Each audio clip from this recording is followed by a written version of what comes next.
It is Ryan Cameron Uncensored, and we're very happy to have Senator John Ossoff on because I was just thinking about this the other day. I know, with the postal services and things, you've been very adamant about wanting to see some changes, and I kind of wanted to catch everybody up in the market about what's going on with that. So first of all, thanks for the time.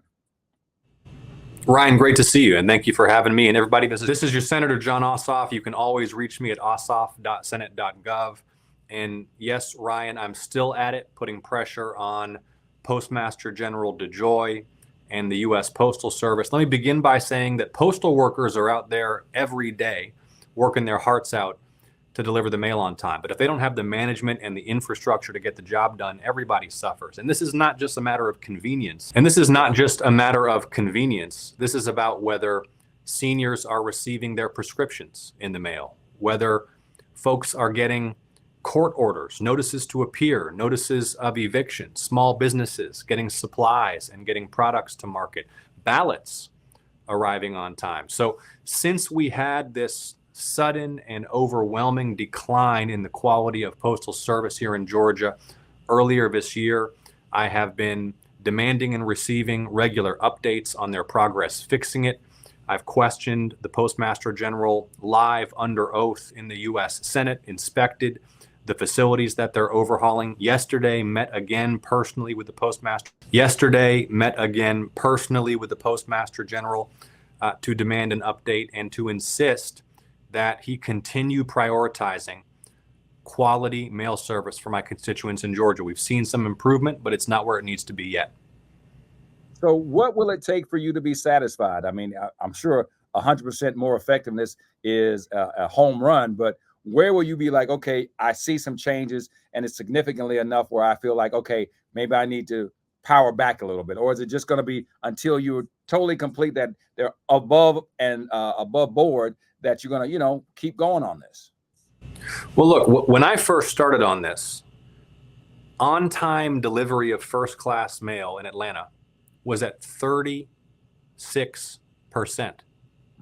36% of the mail was being delivered on time. The numbers that state that it's now up over 90%. What I need to see is sustained and credible data that proves timely postal service is restored.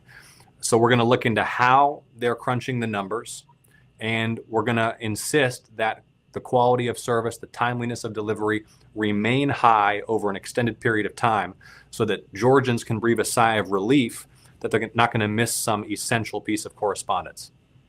I want to move on to something that's going to be going to the president's desk, some stuff that you've been working on about oversight in prisons. Can you talk about that? You'll recall that I led multiple investigations of abuse and corruption in the federal prison system. You'll recall that I led multiple investigations of abuse and corruption in the federal prison system. I wrote legislation as a result of those investigations. It's called the Federal Prison Oversight Act, and I've just passed it through Congress. This is the most significant prison reform legislation in many, many years. And there is a crisis behind bars in Georgia and across the country. It is a human rights crisis. It's a public safety crisis. One of my investigations found that in two-thirds of federal prisons that house female inmates had been sexually abused by members. One of my investigations found that in two-thirds of federal prisons that house female inmates had been sexually abused by members of the staff. Two-thirds. At one prison in California, inmates were being sexually abused by the warden, by the chaplain. The investigation that I led of the federal prison here in Atlanta, U.S. Penitentiary in Atlanta, found that for nearly a decade, there had been basically unchecked corruption, civil rights abuses, the free flow of contraband, weapons, drugs in and out of the facility. So I wrote this legislation and we have just passed it. It's on its way to the president's desk. It will require routine, ongoing inspections of every single federal prison by the Inspector General of the Department of Justice. It creates a new confidential and secure hotline for inmates, family members, and their attorneys to file complaints. And it creates a new Office of the Ombudsman, whose job is to respond to complaints about civil rights abuses and human rights abuses in federal prisons. So how did it become so widespread? I remember reading an article, I think might have been in one of the local papers, where they were saying that if you wanted to do something, we wanted to do it the Atlanta way. And the Atlanta way was like totally corrupt, people going in and out, going out and getting meals and bringing in contraband and just basically just, breaking all the rules. When you see that kind of rampant, corruption, how do you say to yourself, how did it get this far out of hand? And how do we make sure that everybody's on board with it? Because it seems like they were operating pretty much unchecked. I think it's two reasons.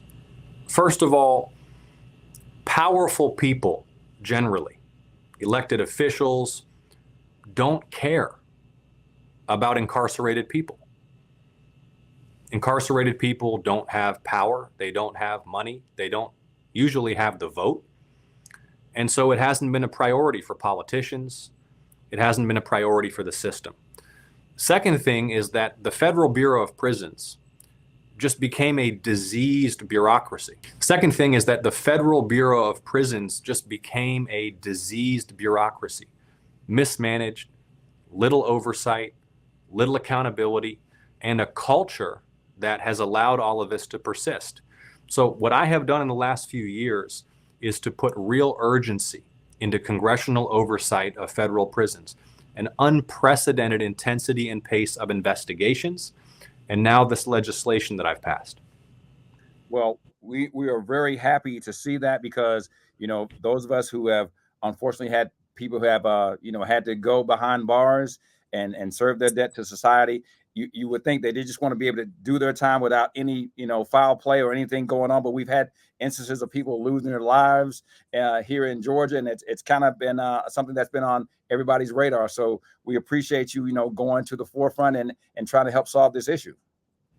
Yeah, and look, I'm in the U.S. Congress, the U.S. Senate, so it's the federal prison system that I can focus on. We have an unbelievable crisis in Georgia's state prison system.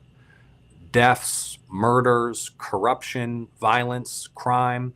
And then you look at county facilities, what's going on in Fulton County Jail, what's been going on in Clayton County Jail.